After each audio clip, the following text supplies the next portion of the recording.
Hi, I'm Julie from St Aidan Wine, and you're watching Bogans Guide to Wine. Get it in ya.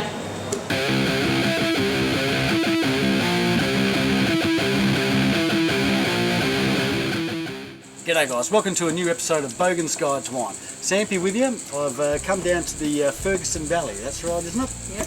To visit Jules at St Aidan. That's it, St Aidan. To try their award-winning Cab Sav. Now Jules, what's your role here? So, Sampy, I was originally brought by the owners, Phil and Mary Smith, to be the sort of chef and help out at the cellar door. And then eventually that role expanded into including some functions. Obviously being a small business, lots of sort of hands-on. I've also been involved in helping out in the vineyard, especially with the picking in summer. It's all very much hands-on at that time of year. And yeah, and then just basically just the day-to-day sort of run of the cellar door, make sure everything's ticking over and all our customers are getting looked after. Yeah, it's a lovely cellar door. I'll take some photos of it in a sec, but you've got a great big function room over there and a great place to come and have a bit of a wedding or a concert or something. Yeah, absolutely. We've got our concerts coming and movie nights coming up. So movie nights. Oh, Saturday week, yeah, we've got the Philharmonic Southwest Orchestra coming out. So yeah, having a big staged event, so that should be great. And then our first movie night will be on the 11th. That's it. You do lunches and everything as well, hey? That's it. Yeah. So we try and do a lot of good old locally sourced, good country fare. Nothing sort of too over the top or fancy, but just put on a Tucker. We've actually made most of the stuff we can grow in the garden. We sort of outgrown these gardens, and Mary, Phil's wife, has now started off a veggie patch sort of just on the other side of the function room there, so we'll soon be growing enough. Hopefully to self-sufficient. Yeah, that's it, it's all the way these days. So alright, so yeah, all that out of the way, let's talk about some of this award-winning wine. Yeah, so this is our 2013 Cab Sav. Our two main varieties being the Cab Sav and the Chardonnay. They've both been doing great at the local shows, and in the last few years the Cabernet in particular has won some really good awards at a sort of estate level. So the main sort of show of the year is the Qantas Wine Show Western Australia, quite prestigious, and this wine went top 50 wines over the show, and we're talking probably about 700 or 800 wines at least being entered into that show. It definitely gives you a bit of cred. I'll give you a little bit of a pour of that and a little try. So the Cabernet, we planted this in about 1997. A little bit more temperate than say where you come from in Margaret River from the weekend. So we find these wines have got really lovely, elegant, soft tannins, more focus on the fruit character of the Cabernet. Is that a natural thing for the region with that tannin thing? So I have had a taste of this with you earlier. Yeah. We're just talking about how the tannins are quite fine for a... Absolutely, that's what we find. And for the, I guess, purists, they would probably think that it's not sort of in keeping, but like I said, the results are starting to speak for themselves at the show, and we're really happy the fact that people are sort of being won over by them. Well, our show's not about purists, we're about just finding wine that tastes really, really good. So, I hope you're sort of enjoying to try that one. But yeah, I just find that you get that really lovely, good berry hit, a little bit on the nose, slight little floral character we're starting to find with the wines as our vines mature, which is also great, and probably got something to do with the climate. Getting a little bit warmer, longer summers, so the fruit's getting a real amount of good hit of sunlight, so improving. Alright, we're going to play the game here. I don't know what the alcohol content is here, so I'm just going to see if I can guess it, just by looking at the legs. Okay, they're dripping down nice and fast. There's great big beads at the bottom.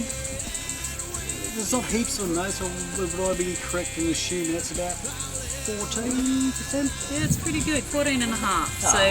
We really, I mean, that's really quite a big wine too. I think getting any higher, you sort of, letting it run away from you a bit, and then it's spoiling the enjoyment because that alcohol is really going to hit you, especially as the weather warms up. So yeah, 14 and a half for these, and like I said, all down to just being a little bit warmer. It's increasing the sugars in the fruit, which of course then leads to then turning to alcohol as well. So.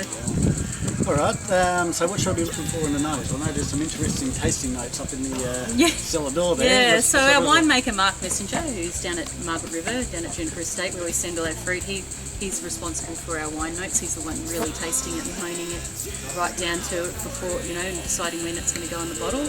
But he's starting to get some real herby sort of things. I think you said violets, wild thyme, a little bit of mocha even, so I suppose it's that chocolate and coffee sort of combination. Yeah. You definitely got the big red fruit there, and I think I said earlier you can get that little bit of nice leathery, bitumen and I sort think of smell. now those vines are sort of hitting the teenage years, you start to get a bit more classic Cabernet, those more savoury elements.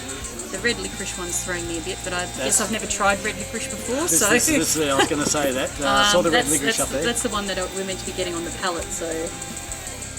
I probably, I guess I'll have to just, imagine what that... Imagine red licorice. Yeah. Well, I love the fact, I mean, Cabernet, as much as I know, it loves being surrounded by trees. We've got a beautiful, we're back onto a beautiful state forest there, up where our vines are grown, and it loves free draining soil, so I think it does get a lot of character elements from the surrounding, from the area. Got a lot of peppy trees around as well. And I suppose maybe that's where that wild thyme element with the descriptor from the winemakers going. Once again, I'm not familiar with wild thyme either, so it's got all these terms. I've got to. Yeah, no, that's it. Actually, probably that's a good thing for the cellar door. Maybe have a bit of red licorice and a bit of wild thyme sitting there, so you can. Well, no, there's a few regional information centres, maybe even I think down in Margaret River, where they have that sort of little samples of bits and pieces that are on descriptors for wine. So. Yeah, there's even a lot of newer varieties coming out too. Well, probably not new for the greater wine industry, but new for sort of us and the growing region, especially here in Geograph. So I was going to say we're in the Geograph wine region. So Ferguson Valley is just a little subplot, I guess. Sub-region of the region. So I probably should correct myself on that. But yeah. But that is also very characteristic of Geograph, because you do experiment with a whole bunch of different grapes that a lot of people. Maybe a little bit too scared to. Yeah, absolutely. Have a go. To you.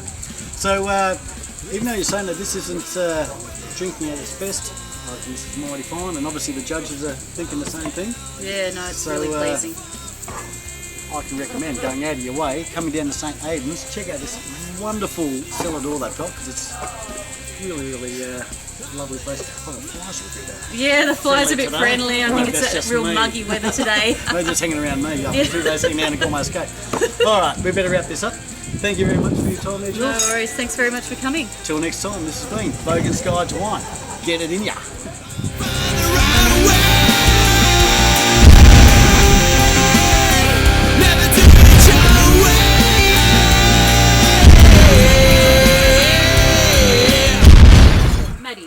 Maddie. She's very popular.